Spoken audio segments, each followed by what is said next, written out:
I think that because China has developed enormously over the last 30 years and has become part of the first world and it is in a position of leadership in the region, and therefore it's very logical that China take the leadership and try to attempt to help countries that fall in the Silk Route that was historically significant countries, both in terms of economics, in terms of culture, poetry, empires, and so forth.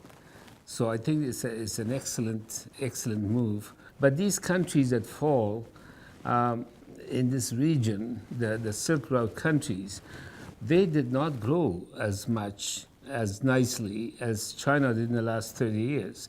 So you see, there's a major gap between the per capita income and the living standard of these countries and China, right? All right, so you see, by helping these countries come up in terms of per capita income, then the region as a whole would be equivalent to the growth and status of Europe and the United States. I think for that reason, it's worth the investment.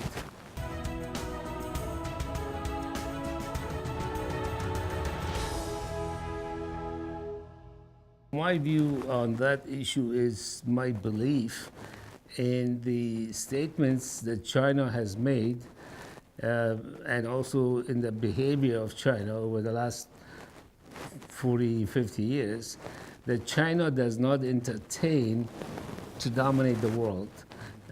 China does not try to occupy countries or to grab their resources or to exploit them. So if China has has any resources from other countries, they usually pay the market price for it.